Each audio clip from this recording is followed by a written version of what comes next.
Hi, welcome to Stories of Art. My name is Karel Huidekoper and today we're going to have a look at this amazing sculptural group known as the Lao Kong Group that today you can see in the Vatican museums in the Vatican, which are of course in Rome. Now, I say Lao Kong, but we've been having a bit of a discussion about it at home because my wife says Lao Kong. We went to different schools, so we were taught differently. So maybe you can tell me in the comments who's right, me for saying Lao Kong or my wife for saying Lao Kong, or are we perhaps both wrong? I'd love to hear from you. Now, there's a lot to say about this sculptural group.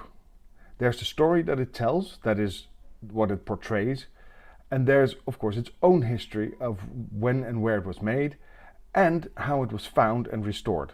And I'll start out with the story we see played out in front of us right here. As you might have gathered from the title of the work of the Lao Kong Group, there's a central figure here and his name is Lao Kong. He was a priest in Troy and he warned against that trick of the Greek to get into the city using that horse that we all know about. He was the one to say, "I don't trust the Greek even if they come bearing gifts." This was at the end of the Trojan War, or at that moment that's what the Trojans thought. And it's this epic war that probably, and I think hopefully, never actually took place. I'm sure you've heard about it at some point, but let me do a very quick recap. There once was the most beautiful woman in history. Her name was Helena. And she was so beautiful that all the kings of Greece wanted to marry her. But to avoid anyone starting a war over her, they made a pact. She was to choose her husband and all the other kings of Greece swore to defend their happiness. She chose to marry Menelaus, the king of Sparta. Now, on the other hand, there was this Trojan prince named Paris, who was forced to sit in judgment over the beauty of three goddesses. He was bribed by all three, but Aphrodite, or Venus, bribed him with the best gift, which was the love of the most beautiful woman in the world. Now, when Paris, along with this delegation from Troy, visited Sparta, he cashed in that prize and won the heart of Helena. He abducted her and took her to Troy. And that is why not just Sparta, but all the Greek cities were now at war with Troy. According to the story, they launched 1,000 ships to attack the city. And the war lasted for 10 years. And many an epic poem was written about it, most of which are lost to us. Only 2 remain, more or less complete, and those are the Iliad and the Odyssey. But they don't really tell us anything about the scene that we see here. You see, the Iliad is only about the troubles between Achilles, the greatest warrior of the Greek, and Agamemnon, the overall commander of the Greek forces. And it mainly tells us about how he didn't want to fight because he was slighted by the commander. And all of that took place after 10 years of warfare or siege, and it may surprise you that in the entire Iliad the Trojan horse is never mentioned, because that happened after the Iliad ended, which is to say after Achilles died. You see, Achilles never set foot in Troy. He died outside of it. I know, quite different from the movie. Then the Odyssey is simply about Odysseus trying to get back home and all the sort of troubles and adventures that he has along the way. There they do talk about the horse once or twice as a sort of memory, but the details of the Trojan horse story are from different books. By the way, all these events of the Trojan War are made much worse by the fact that the gods are all invested in these things. They're all fighting their own war through humans, and the humans fight and die for it. For instance, Helena was a half-god, a daughter of Zeus, just as, for instance, Achilles, his mother was, well, not a goddess, but a Nereid, which is a daughter of one of the oldest gods of the sea, called Nereus. And to give you some examples of how much the gods were invested, Apollo himself had once been punished for his insolence and had to help build the walls of Troy, which is why they were impregnable. And indeed, in the entire war, they are not breached. But Athena and Apollo were on opposite factions of the gods. Athena wanted Troy to fall, and she gave the idea of the Trojan horse to Odysseus. And of course the trick of the horse was that the Greek built a big wooden horse and then they got on their ships and left. One man was left behind and his name was Sinon. He was Greek and claimed he was a deserter, but in fact he was left by the Greek to make the horse look more attractive than it would otherwise be. For instance, he told them that they made it too big to fit through the Trojan gates on purpose so that they couldn't take it within the city. And that made it all the more attractive for the Trojans to try that anyway, and they had to tilt it to get it in. Now, of course, we all know that there were soldiers hidden inside, and as night fell they would get out and open the gates, and the Greek army would then have quietly returned and would run into the city and burn it. But before that happened, there were two people in Troy that warned against taking the horse inside the city. One was Cassandra. She was a princess, daughter of the king, and had promised her love to Apollo in return for the gift of seeing the future. But after she had gotten her gift, she went back on her word and refused Apollo. Now, this is not a thing you should do to gods, because trying to outsmart a god tends to backfire badly. You see, Apollo couldn't take back a divine power once he had given it, but he could ruin her life anyway. So he just gave her another gift, which was a curse really, and that was that no one would ever believe her. So she was gifted with the sight of the future and cursed with the fact that no one would ever believe her prophecies. And the other person in Troy to warn of the horse was Lao Kong. He was a priest of Apollo and Poseidon, and may or may not have been told by Apollo that there was something wrong with the horse, and he begged the Trojans to simply set fire to it. He even flung a spear at it, but Athena got in the way, and she shook the ground around him so hard that, well, first he missed and then he turned blind. Later he tried to make a sacrifice to either Apollo or Poseidon when sea snakes came from the sea and strangled him and his sons. And the story never makes it clear who sent the snakes. It could have been Athena to further punish him, or Apollo for not stopping the horse, or to make him pay for a crime he committed earlier, because apparently he had made love to his wife in the temple in view of the image of Apollo. But it could also be Poseidon, because he too was on the side of Troy and Laocoon had failed to stop the horse. But anyway, he and his sons were killed. Now, how do we know this story? As I told you, it's not in the Iliad and it's not in the Odyssey. Well, there are at least 5 more large epic poems that were written in ancient times, some of which must have been contemporary with the Iliad and the Odyssey. But very little of them remains. We only know of them through references of later writers and a handful of loose verses that still exist. But in much later years, entirely new versions were written of the story, and the most well-known of them was Post-Homerica, which means after Homer, written by Quintus Smyrnaeus, which means Quintus from Smyrna. He was a Greek poet from the 4th century BCE, and he wrote extensively of what happened just after the Iliad ended, so the entire story of the horse and then the burning of Troy. So we know it mostly from him. And then a few centuries later there was Virgil. He was a Roman writer who wrote the Aeneid. That's the epic story of Aeneas, who was a prince of Troy and escaped the burning city. He would eventually make his way to the other side of the Mediterranean, where he founded a city, and he would be a forefather of Romulus and Remus. So in that way, a sort of precursor to the founding of Rome. And we think that these are stories that were already going around, well-known stories to the Romans, but he made them into one epic poem. And again, here the entire story of Laocoon is told. And so we can assume that to Romans this was a very familiar story, because of course it has something to do with their founding story. Now, the sculpture was made for Romans, at least that's what we think it was. And we think this mostly because this is not really a Greek subject. Greek sculpture is generally about Greek heroes or gods, and not so much about their vanquished enemies.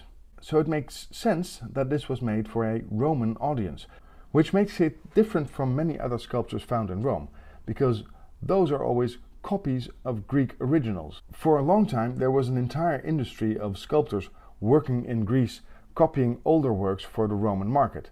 But as I said, this is different, as it seems to have been made directly for a Roman, perhaps as a commission. And we know of it through one classical writer named Pliny the Elder. He described the sculpture in the Palace of Titus. Titus was the son of Emperor Vespasian and would succeed him after the death of his father. But at the time that Pliny wrote about the art in the Palace of Titus, he was still just the son of the emperor. By the way, Pliny and Vespasian were close friends. That is how he got access to all these palaces.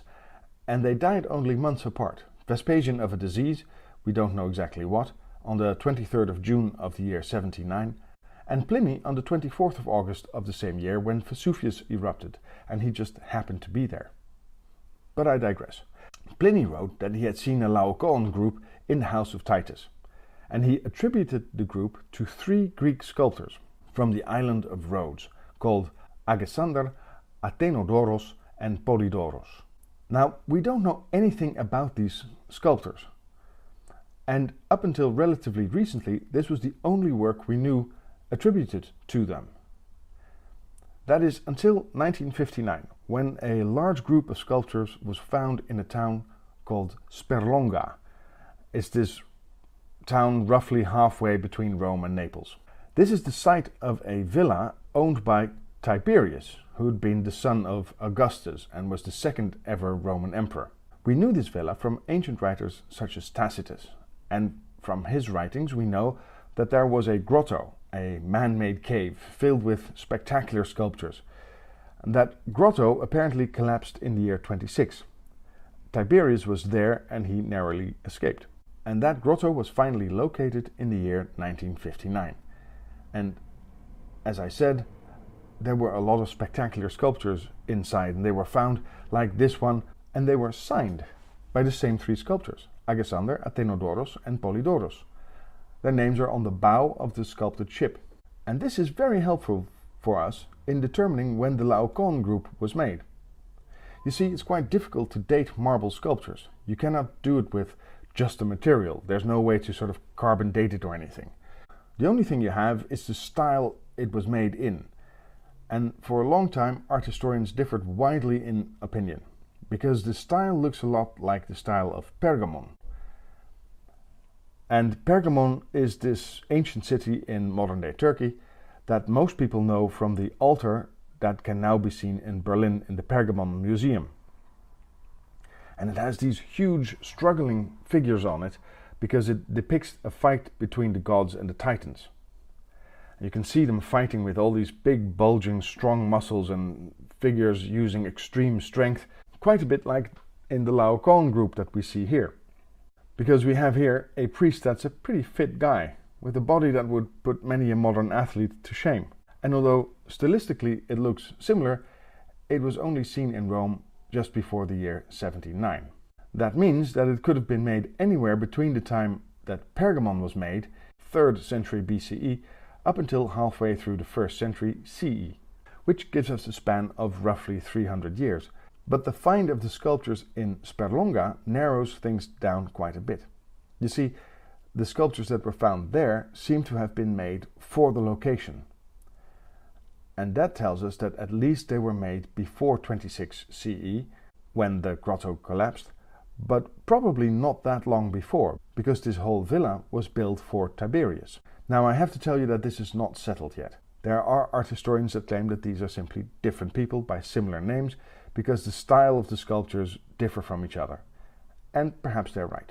But I think that these were three sculptors, possibly from Rhodes, as Pliny wrote, who worked on demand for a wealthy Roman audience.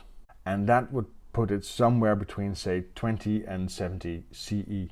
And that makes sense with the subject of Lao Kong as well, as I said earlier. Now, the Lao Kong Group was rediscovered in 1506. So at the height of the Renaissance in Rome, I would say. Although art historians tend to call it the High Renaissance by then, but I think that's nitpicking in this case. In Rome, people had been digging up ancient sculptures for over a century by then. At first with the intent of pulverizing them. You see, when Donatello and Brunelleschi came to Rome in the early 15th century, they witnessed exactly that. Rome had been depopulated over time and had become very poor. It had shrunk to less than 1% of its highest population in ancient Rome. But the Pope had decided to come back to the city and had started to invest in rebuilding part of it.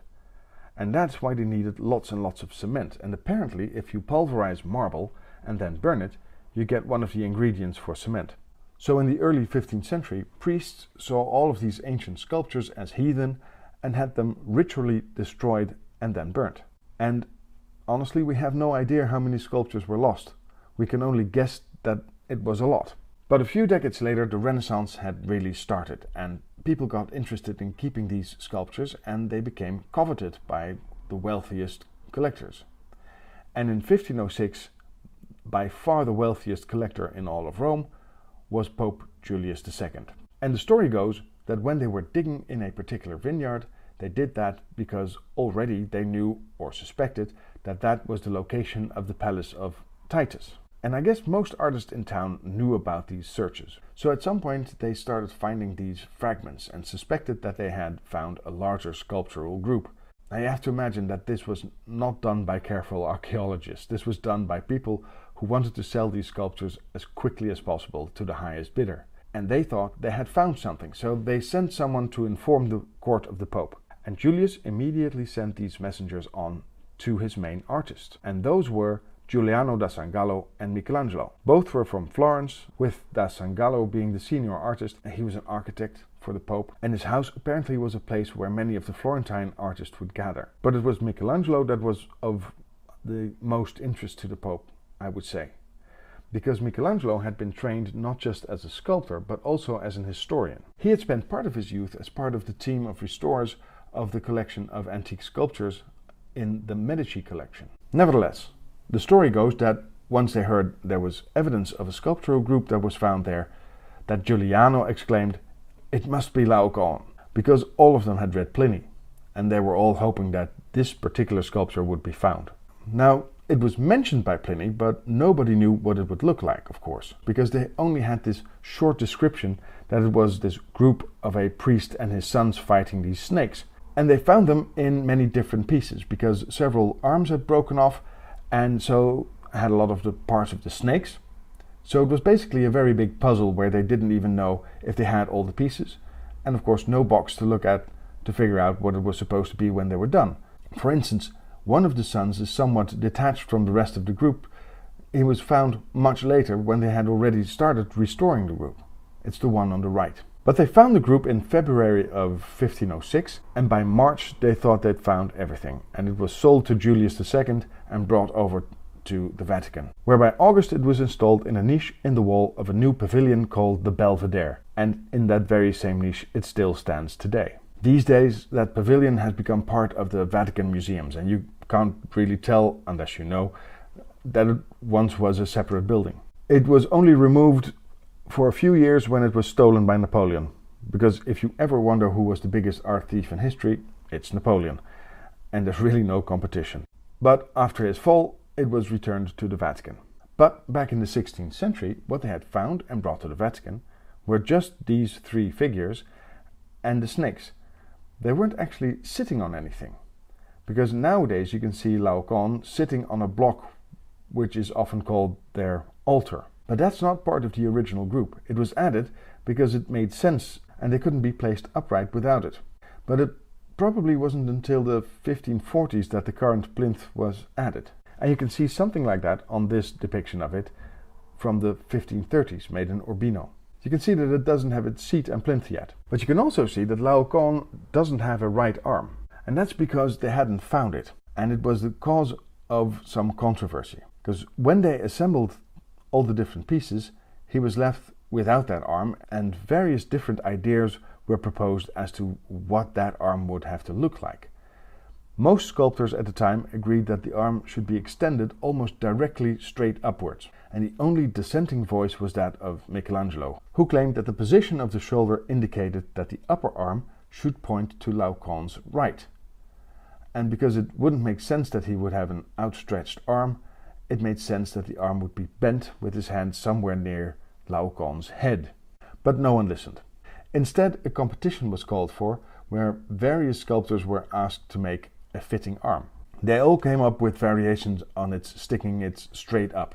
And one was actually made with the intention to fit it to the sculpture, but they never actually placed it there. That's why, even in the 1540s, we can see it without that arm. But there were quite a few copies made, first in plaster, but also in more expensive materials. And there you could, of course, freely add the arm of your choice. That is why we have plenty of depictions of Lao Kong with his arm in the air. The sons, though, they do have arms. And those were also additions by restorers. Because of these hands, the originals were never found.